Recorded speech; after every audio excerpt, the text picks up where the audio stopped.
हाल ही में एक अंतर्राष्ट्रीय मंच पर हुई छोटी सी घटना ने भारत में प्रेस की स्वतंत्रता पर बड़ी बहस को फिर से जगा दिया। नॉर्वे दौरे के दौरान प्रधानमंत्री नरेंद्र मोदी और नॉर्वे के प्रधानमंत्री जोनास गार स्टोरे ने संयुक्त मीडिया वक्तव्य दिए। कार्यक्रम समाप्त होने के बाद जब प्रधानमंत्री मोदी बाहर निकल रहे थे, तभी नॉर्वे की पत्रकार हेले ल्यूंग ने ऊंची आवाज में सवाल पूछा, प्रधानमंत्री मोदी, आप दुनिया की सबसे स्वतंत्र प्रेस से कुछ सवाल क्यों नहीं लेते? ये स्पष्ट नहीं है कि प्रधानमंत्री ने सवाल सुना या नहीं, लेकिन वे बिना रुके बाहर चले गए। बाद में पत्रकार हेले ल्यूंग ने इस वीडियो को सोशल मीडिया पर साझा करते हुए लिखा कि Norway world press freedom index में पहले स्थान पर है, जबकि भारत 157वें स्थान पर, और सत्ता से सवाल पूछना हमारा काम है। ये घटना केवल एक सवाल जवाब का मामला नहीं थी, इसने फिर वही बड़ा प्रश्न खड़ा किया, दुनिया का सबसे बड़ा लोकतंत्र होने के बावजूद भारत प्रेस की स्वतंत्रता की वैश्विक रैंकिंग में इतना नीचे क्यों है? आइए जानते हैं प्रेस स्वतंत्रता सूचकांक यानी वर्ल्ड प्रेस फ्रीडम इंडेक्स क्या होता है। वर्ल्ड प्रेस फ्रीडम इंडेक्स को रिपोर्टर्स विदाउट बॉर्डर्स RSF जारी करता है। ये किसी एक घटना या सरकार की लोकप्रियता पर आधारित नहीं होता, बल्कि 5 प्रमुख मानकों पर देशों का मूल्यांकन करता है, जैसे राजनीतिक माहौल, कानूनी ढांचा, मीडिया की आर्थिक स्थिति, सामाजिक दबाव और पत्रकारों की सुरक्षा। इन आधारों पर देखा जाता है कि पत्रकार कितनी स्वतंत्रता और सुरक्षा के साथ रिपोर्टिंग कर सकते हैं।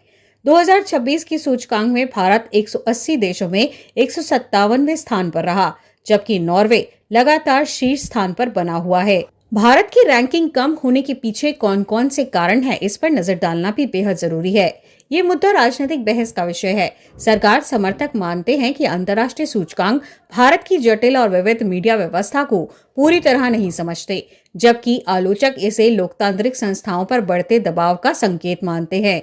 सच्चाई इन दोनों के बीच कहीं दिखाई देती है। नेताओं से खुले सवाल जवाब की सीमित परंपरा। भारत में लंबे समय से चर्चा होती रही है कि शीर्ष नेतृत्व खुले प्रेस कॉन्फ्रेंस में कम दिखाई देता है। प्रधानमंत्री मोदी अक्सर भाषणों, इंटरव्यू या आधिकारिक बयानों के जरिए संवाद करते हैं, लेकिन बिना तय सवालों वाली प्रेस कॉन्फ्रेंस अपेक्षाकृत कम होती है। समर्थकों का कहना है कि ये केवल संचार की शैली है। आलोचकों का तर्क है कि लोकतंत्र में पत्रकारों की कठिन और अप्रत्याशित सवालों का सामना करना जवाबदेही का हिस्सा होता है।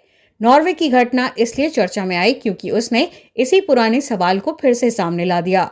भारत में पत्रकारों की सुरक्षा एक बड़ा मुद्दा बनी हुई है। भ्रष्टाचार, अपराध, स्थानीय राजनीति या सांप्रदायिक तनाव जैसे विषयों पर रिपोर्टिंग करने वाले कई पत्रकारों को धमकियां, हमलों और ऑनलाइन उत्पीड़न का सामना करना पड़ता है। महत्वपूर्ण बात यह है कि खतरा हमेशा सरकार से नहीं आता।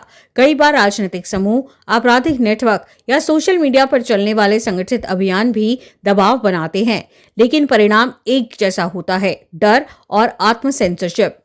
भारत में कुछ ऐसे कानून मौजूद हैं जिनके इस्तेमाल को लेकर प्रेस संगठनों और मानवाधिकार समूहों ने चिंता जताई है, जैसे राजद्रोह से जुड़े प्रावधान। हालांकि इन पर कानूनी बहस और बदलाव जारी है।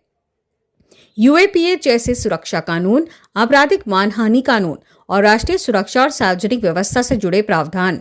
सरकार का तर्क है कि ये कानून सुरक्षा और कानून व्यवस्था बनाए रखने के लिए जरूरी है। आलोचकों का कहना है कि व्यापक कानूनी शक्तियां कभी-कभी खोजी पत्रकारिता पर दबाव बना सकती है।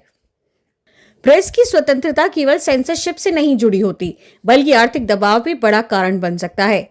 कई मीडिया संस्थान विज्ञापनों, खासकर सरकारी और कॉर्पोरेट विज्ञापनों पर निर्भर होते हैं। ऐसे में संपादकीय निर्णयों पर आर्थिक हितों का प्रभाव पड़ने की आशंका बनी रहती है। मीडिया स्वामित्व का कुछ बड़े समूहों में केंद्रित होना भी बहस का विषय रहा है। भारत का मीडिया माहौल बेहद राजनीतिक रूप से विभाजित दिखाई देता है। टीवी बहस अक्सर वैचारिक खेमों में बटी नजर आती हैं। पत्रकारों को सोशल मीडिया पर ट्रोलिंग, ऑनलाइन धमकियों और पक्षपात के आरोपों का सामना करना पड़ता है। किसी रिपोर्ट के आधार पर पत्रकारों को कभी सरकार समर्थक तो कभी राष्ट्र विरोधी कह दिया जाता है। इससे निष्पक्ष पत्रकारिता और जनता के भरोसे दोनों पर असर पड़ता है। अब सवाल यह है कि क्या ये रैंकिंग पूरी तस्वीर दिखाती है? ये सच भी है कि मीडिया भारत में पूरी तरह से दबा हुआ नहीं है। भारत में आज भी हजारों अखबार है, सैकड़ों टीवी चैनल है, क्षेत्रीय भाषाओं की पत्रकारिता मजबूत है, डिजिटल और स्वतंत्र मीडिया प्लेटफॉर्म सक्रिय हैं। सरकार और सत्ता की आलोचना वाली रिपोर्ट्स लगातार प्रकाशित होती हैं। इसलिए कई लोग मानते हैं कि केवल रैंकिंग के आधार पर भारत की मीडिया स्थिति का पूरा मूल्यांकन नहीं किया जा सकता। लेकिन दूसरी तरफ ये तर्क भी मजबूत है कि प्रेस की स्वतंत्रता केवल मीडिया संस्थानों की संख्या से नहीं, बल्कि उनकी सुरक्षा, स्वतंत्रता और सत्ता से सवाल पूछने की क्षमता से मापी जाती है। नॉर्वे की घटना किसी एक पत्रकार या एक नेता की कहानी नहीं थी, वह एक प्रतीक थी। एक मजबूत लोकतंत्र की पहचान केवल उसकी आर्थिक ताकत या चुनावी सफलता से नहीं होती, बल्कि इस बात से भी होती है कि वह सवालों और आलोचना को कितनी सहजता से स्वीकार करता है। पत्रकारों का काम सत्ता को असहज करना नहीं, बल्कि जवाबदेही सुनिश्चित करना है।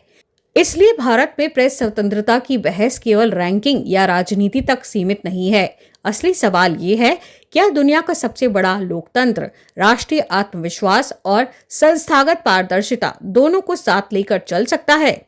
इसी सवाल का जवाब आने वाले वर्षों में भारत की लोकतांत्रिक छवि और प्रेस स्वतंत्रता दोनों को तय करेगा।